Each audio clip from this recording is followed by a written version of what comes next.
Ladies and gentlemen, welcome and thank you for joining us for session 7 of the Global Careers in Education in Sport Summit. My name is Ryan Kogelman and I'm joined here today by co-founder and CEO of Playrpath. We're really excited to have Sam Coen here today as well. Today we're going to be focusing on professional development opportunities in sport, not just on the Australian scale, Sam, but also on an international scale. We've had plenty of great speakers join us from around the globe today, and we're very privileged and thrilled to be here presenting and talking on this topic today. So as we start today, Sam, I might just throw over to you to talk about your background, where you started, your career. You've been involved in elite sport for a long time. Where did it start for you and some of the roles that you've had? Yeah, thanks for having me. And firstly, Playrpath, we're really honoured and proud to be partners of this event. So thanks for having us. Yeah, so my history in sport probably is a lot like many others. I grew up wanting to play football at the highest level. Probably realised pretty early, maybe under 10s or 12s, that wasn't going to happen. So I guess I've always had a passion for sport. So I went through school and almost fell into a sports degree by default, probably because I didn't really know what else I was going to do. Went through that. I actually took a gap year, went and moved over to WA. For a year, driving up and down the coast and enjoying my life, and then got back to it and realised that I did want to go further in sport and I wanted to get into football. So I was really lucky in my last year of university. I studied at La Trobe in Victoria. That we got to do a subject that was called Elite Athlete Management. As part of that, there was a work experience component. And I was lucky enough to go to the AFL Players Association under big Steve Alessio at that time. Yeah. And that's where I sort of grew my passion for this athlete wellbeing, player wellbeing space. So through that, met some really good people. Paul Licuria, Marcus Probert, PDMs at clubs at the time. There was an opening at the Essendon Footy Club and Marcus brought me in there. So started my little journey in athlete welfare or player welfare and development at the Bombers. And then a few years after that, I was offered a position with the Queensland Reds in rugby union, which was really appealing at the time because I wanted to learn a little bit more about what it was that I was doing. I'd spent so much time either playing or involved in AFL football that I wanted to try something new. So took that opportunity, spent a couple of years there. And then just through relationships I'd made in football, prior to that, was offered a position with the Gold Coast Suns and ended up spending about 8 years there in similar, welfare player development roles. So that's kind of a little bit about my journey, and that brings me to where I am now. That's great. So we've had Shannon Burns has done a session, player development manager at Melbourne, which is outstanding.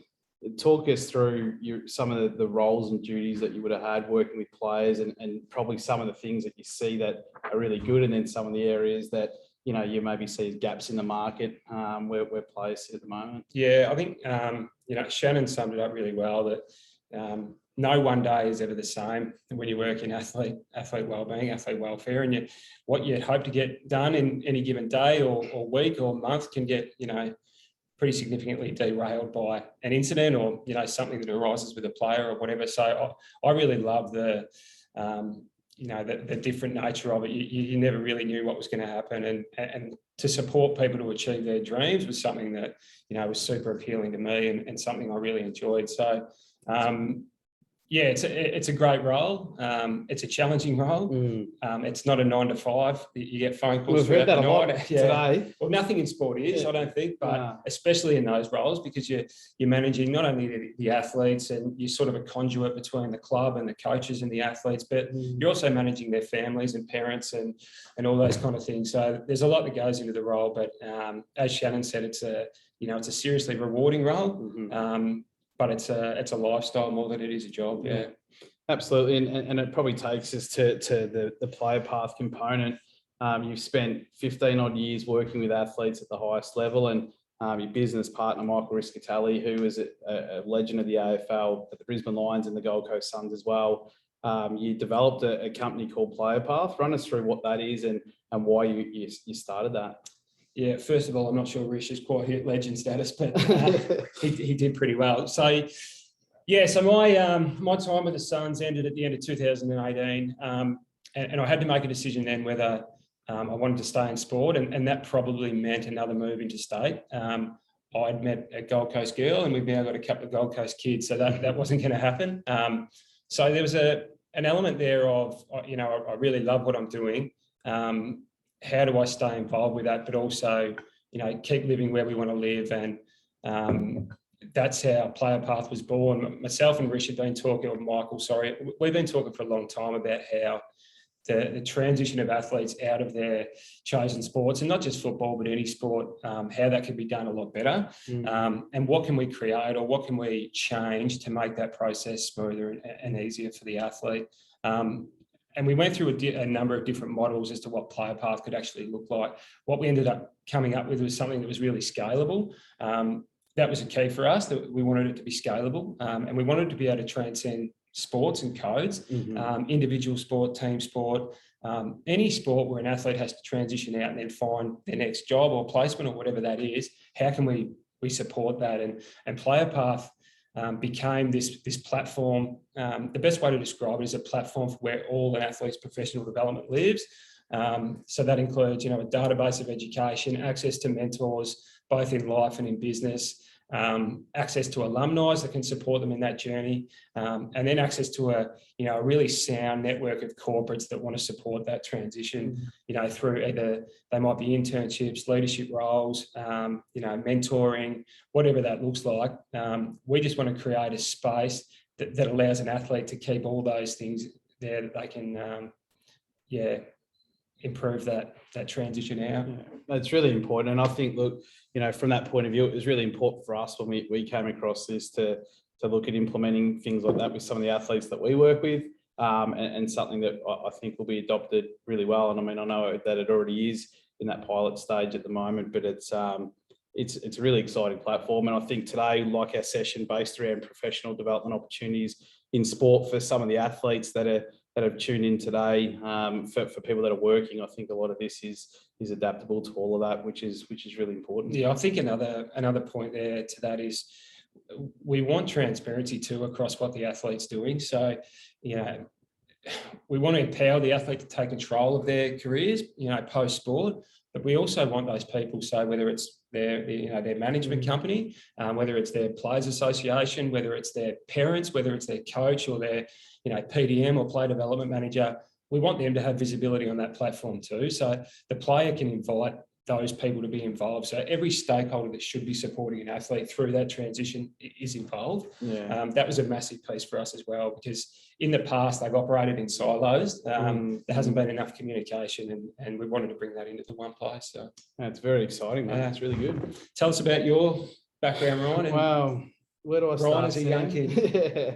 Well, for me, it was probably a little bit similar, but a little bit different at the same time. I finished high school, didn't really know what I wanted to do, and actually enrolled in a disability studies course. So I've got an uncle who's disabled, and I thought that was the path that I wanted to go through, and went to university, and that didn't really last too long at the beginning, because I think for me, I was probably like yourself, you're aspiring to play sport at a high level, and probably like yourself too, Sam, I wasn't quite good enough to get to that next level, but thoroughly enjoyed it. And I think that I was probably just burnt out from all the training and everything else that had happened. And I'd gone into university. Year 12, I did okay-ish, not awesome. And probably at the end of it felt pretty gutted, because I probably didn't get the score. Ask me now what score I got, I've got no idea. But I probably felt a little bit flat that I didn't get into what I wanted to do at the time, which right now I can't even remember what that was, maybe teaching or something like that. But I knew that I always had a deep passion for sports. So I was actually working, I started at uni about 6 months into that.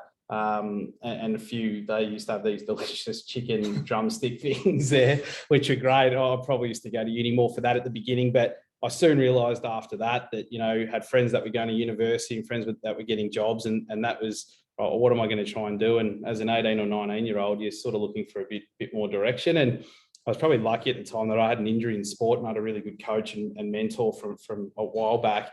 Invited me to come down to Eastern Ranges to do a little bit of work there in the NAB League program in Melbourne.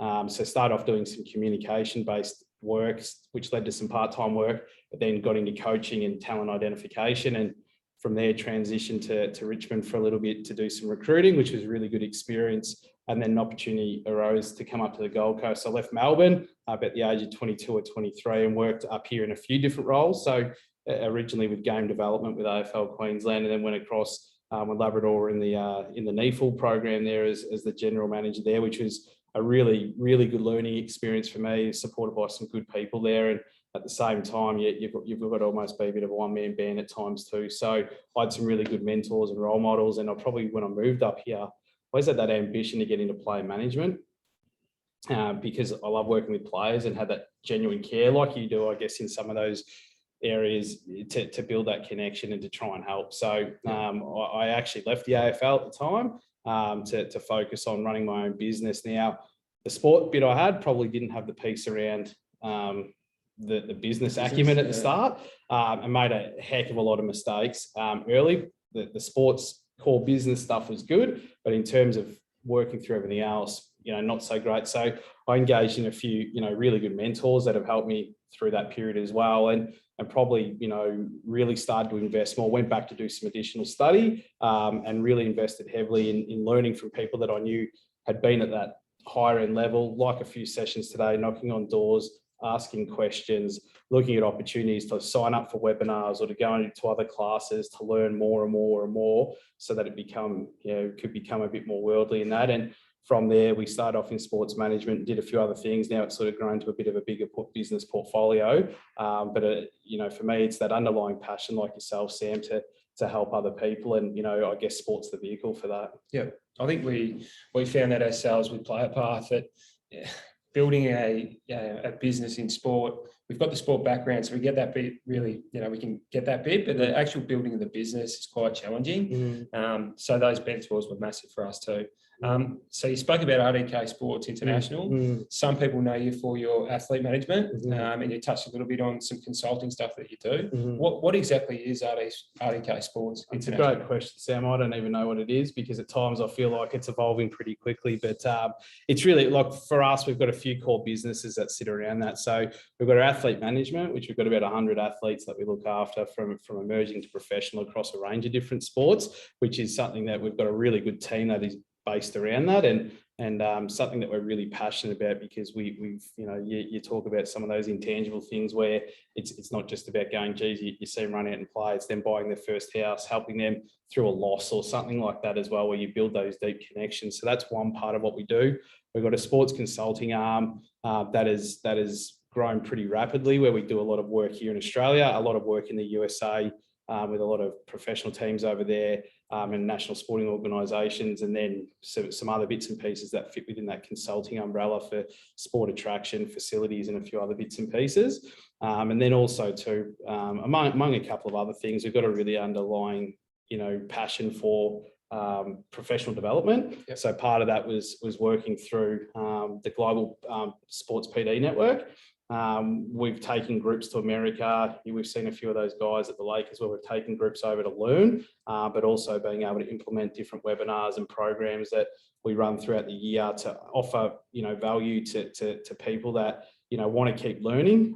It's probably one thing that initially I felt that I lacked a lot of, and have become really invested into this. And for us, we get the opportunity, I think, working in sport. We know about the late nights and all those things that happen, but there are great opportunities. And the best thing about it is you meet really, really good people inside business, inside sports. So we've been able to try and say, well, how can we bring those people to others to give them the same level of opportunity? So under our international banner, we've got probably 3 or 4 different arms, all related to sport, but sort of service the whole lot. Awesome.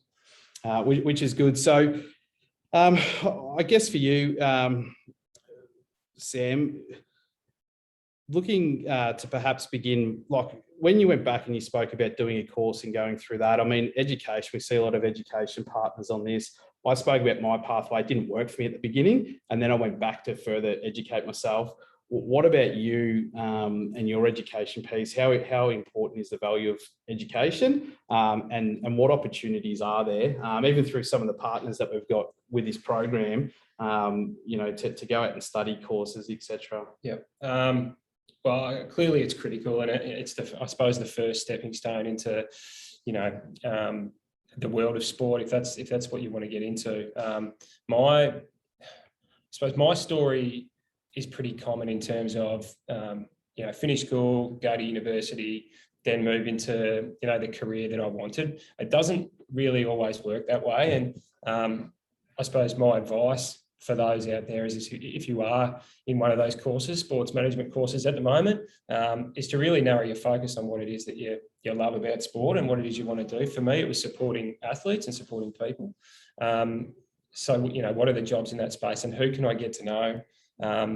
Because a lot of sport, you'll hear it, time and time again, is about who you know and who can support your journey. And it's a matter of getting in front of these people, and whether that's through, volunteering, internships, work experience, whatever it is, you need to take all those opportunities when you can. So I did it was a sports management degree. I've done some postgraduate study as well, elite athlete mentoring, Indigenous mental health, all different, I suppose, areas or spaces that, help me refine my skills in that, support of athletes. But there's so many courses out there. If you jump on our platform here, you'll see that there's, amongst our partners, there's a number of, tertiary options, even here just on the Gold Coast, but across Australia, that you can have a look at. Their programs and courses are all different. You really need to spend some time to work on that and work out which one it is for you. But there's heaps of options. Yeah, it's good. And I think even to extend to that, like going through and connecting with those people to work out what the right fit is, because we hear a lot of people starting courses, changing or altering them, even to get some potential work experience at the beginning to see if that's the path you want to go down. And you touched on it before. I think that there are. If I just jump in before that, one of the massive things that we used to talk to players about when they were talking about doing some PD or some study or whatever it was, is that, no time spent studying something you don't want to do is wasted, because what you're doing is just crossing off your list the stuff that you don't want to do. So you're getting closer to your end goal anyway. So having a crack at something is never, a waste of time. Yeah, I agree with that 100%. It is. So I think off that, one of the other bits that you touched on is the work experience and working through the things that you want to do and that you don't. And in an athlete space, I know we talk about this as well. If you want to be an accountant or you want to be a bricklayer, go and trial that through your career when you've got a bit of downtime, see if that's actually what you want to do. Yep. Even in the sports career landscape too, it might be athlete management that some people are interested in, or it might be around operations, or it might be they want to work with a private business, or they want to work with a sporting team, or, a national sporting organisation. Like I think everybody said today, go and reach out to people. For us, and I think personally it's something that we're really proud of. We've had a number of interns come through that we've been able to help secure work elsewhere or internally with our business. And one of the young guys, Flynn Loft, who is sitting in one of the other rooms, I think today listening, he started off as an intern with us, progressed to part-time, progressed to a full-time role. And now he works in the athlete management space, which is what he primarily wanted to get into, but has got a really diverse skill set. He's been over to America to learn from those people. He's invested in probably 50 PD sessions, to get better at different things as well, to identify his strengths and his weaknesses, to implement that. Now he's doing consulting projects and working across a broad range of different things. Yeah. It's really important. We've got a few other interns who've been really important in this program. I think from that point of view, it's really good. And then, probably you're speaking from the experience, which I could reflect probably back on some of the AFL stuff, but even with this, another girl, Lily, who works for us, who's basically put this whole event together. She's really progressed well. So came into this from a different sort of field, and now she's developing in her roles, taking on more and more responsibility. So she's finding ways to develop that diverse range, and then identify, well, this is what I thought I wanted to do, but maybe it's this, and work towards that. So yep. I guess for mine, and I know that I'm probably rambling here, Sam, because I'm good at that. It probably is a strength, but the thing for mine is I think for people out there to be hungry, to go out and actually knock on doors, and don't just expect that you get to the end of a degree and go, I'm going to apply for 60 jobs and I'm going to get it. That's really important to have that element. But I think at the same time, you've got to go out and get hands-on experience, and you've got to be prepared to roll your sleeves up and get to work and do some of the jobs that aren't so glamorous. But, I even in our role now, I'd spend hours every week databasing and researching, just to work through things, to put them into one place, so that I know that might be something that I need in 2 weeks' time, or it might be something that I need in 2 years' time. That's important. But also in between that, who are the people that I want to go out and meet with? Who are the great, people around that? And I've got really good mentors in business, really good mentors in sport. And then, another guy who might be sitting on this call as well is we're working on a project together, and he's become a really good mentor for me and a really good friend as well. And he's super invested in his PD as well. So it'll always keep evolving. So I guess be open-minded to that and always look to challenge yourself. Yeah. Which is good. So to sort of refer back, I guess, Sam, what are some of your experiences? You worked in that operational sense, at Clubland, which is really busy. Yep. Work with players and those sorts of things. And we talk about again today the importance of professional and personal development. Yep. How important was that for you in your role, but then also for players and for other staff? Yeah, clearly it's hugely important. The biggest issue that we had with, I suppose, with the players and the athletes is making them understand how, it's critical early in their career to start planning for life after sport. That's a really hard conversation to have with an 18-year-old kid that thinks they're going to have a 10-year career. Mm-hmm. And even to the point where we started building Playrpath, what we thought was we were building a transition out platform or a support mechanism to help the transition out. But what we found is that there was a massive education piece needed, on the transition in. Mm-hmm. So it sort of became a, transition in, transition out platform, because it's critical that they start that PD and that learning really early in their careers for when they move on. Mm. My experience in football is those athletes are really well resourced in this space. They have a lot of options. They get allowances through their Players Association. They get access to courses and different things. So they're really lucky. So making them understand that and seeing the possibilities and engaging in that, it's really important for the athletes.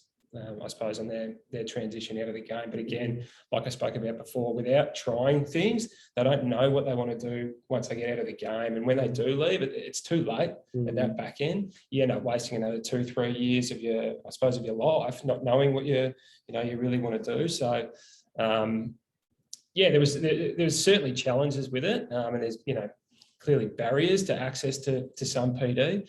And that the motivation to engage in that ebbs and flows based on form and injury and all those different things. But, it's a critical piece of an athlete's development, is PD, both in themselves, but also in their education. Yeah.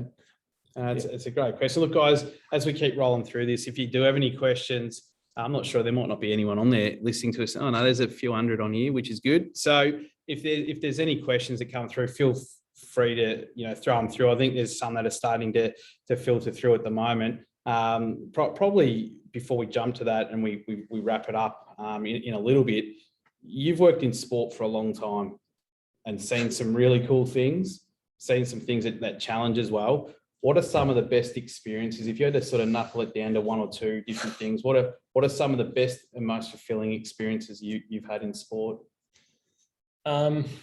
Yeah, that's a good question. I think there's two parts to this, and one of them clearly is the team success. So, any success of a team that I've been involved with, those moments are really special.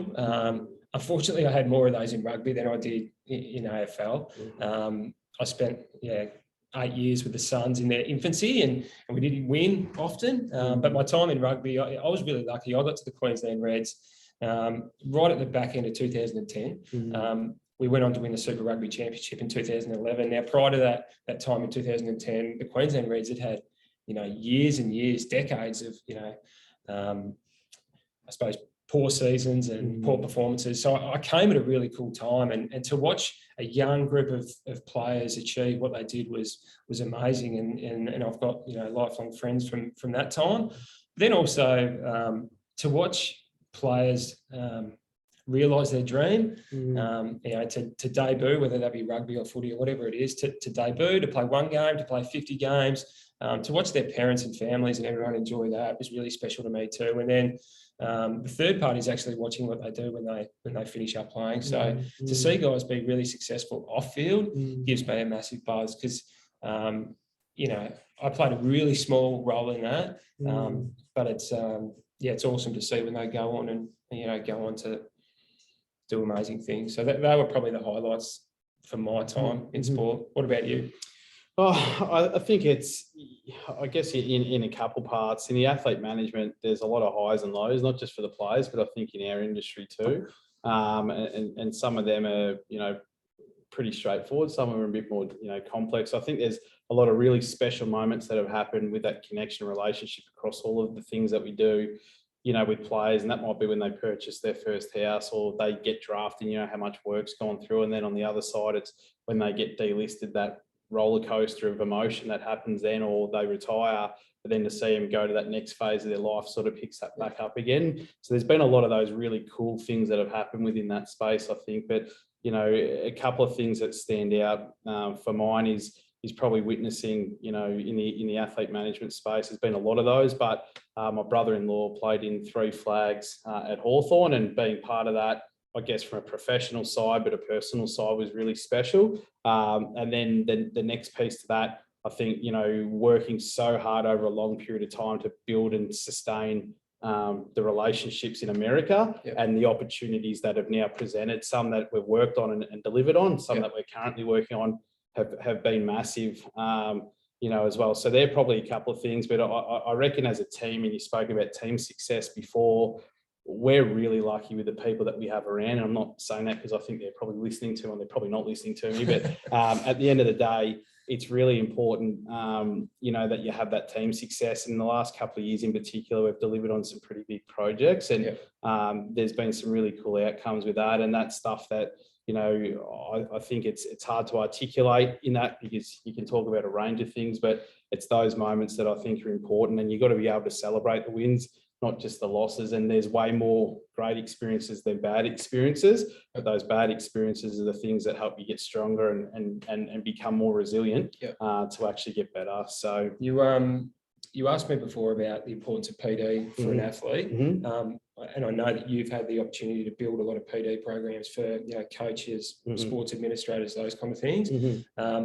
Tell us a bit about that and how important you think that is to those organisations. It's critical. And I think, look, a lot of that's been picked up on, we do it pretty well here in Australia, but I think America's kind of next level, and their wealth of knowledge, because it's on another scale, is really good. So we had a real focus on that a few years ago. And you're right, now we are running sessions for, coaches, for high performance, for sports administrators, for students, and all that sort of stuff as well. It's critical. And I think it gives you probably opportunities to learn and look at things through a different lens, but it also gives you a really good opportunity to connect with other people through that PD network as well. So hence the Global Sports PD Network. We do run a few things throughout the course of the year. So, and again, we're tailoring them now for coaches associations and sporting teams, schools, all those sorts of things, which is really cool because we're super passionate about it. Yeah. Just going to a question from the crowd here. Excuse my big snoz in the screen. There's been lots of talk today about the importance of volunteering and work experience early in your career. Any recommendations for the stages after that? And once you've scored a role somewhere, what should people be doing to keep developing and progressing?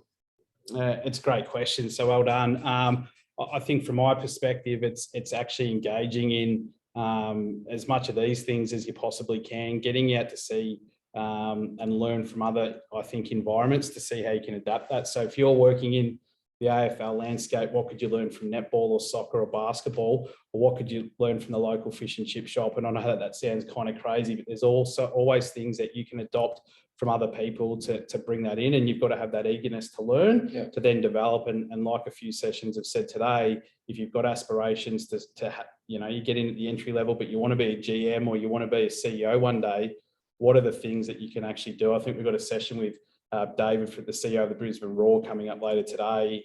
Tune into that as well, because he'll talk about that progressional path to becoming a CEO, which is a really good story and could probably answer that. But I think investing in your PD is critical to just keep learning. I think if I can add to that too, the question was around what to do after you've done the volunteering, and even when you do land your first role. I think the relationships you build is probably, and we've spoken about this before, and I think the relationships you build and the people you meet are critical to, both your happiness and how much fun you have, but also, your journey. And I think every role I've been lucky enough to have in sport. So, my transition into Essendon, into the Reds, into, the Gold Coast Suns, all came off the back of a relationship I'd made prior. to that job. So I think never burn a bridge. You never know who your next boss is going to be. My dad always used to tell me that, and that stuck with me for a long time. But I'm a massive believer that everything in life is based around relationships, and it's never been more true than what it is in sport. That's I suppose my advice to that question. That's great. I agree with that for sure. Yeah. Here. Today's been really informative and engaging. Do you do this often? Is there anywhere I can get notified of future events? Yeah, 100%. So great question again, and that probably just refers back. I probably answered that a little bit before without getting a chance to read your question there. But yeah, through this Global Sports PD network, look, there are heaps of other opportunities. So we run this stuff. We're not we're probably that professional development provider, but in terms of the education provider, as I said, so PD, we can run a heap of these things for the education piece. Flick through the platform, it's really cool. There's a lot of stalls and that on event partners, etc. I think there's about 6 or 7 of the education providers on there. Flick through their sites as well to see what else sits around that and what else you can engage in for sure.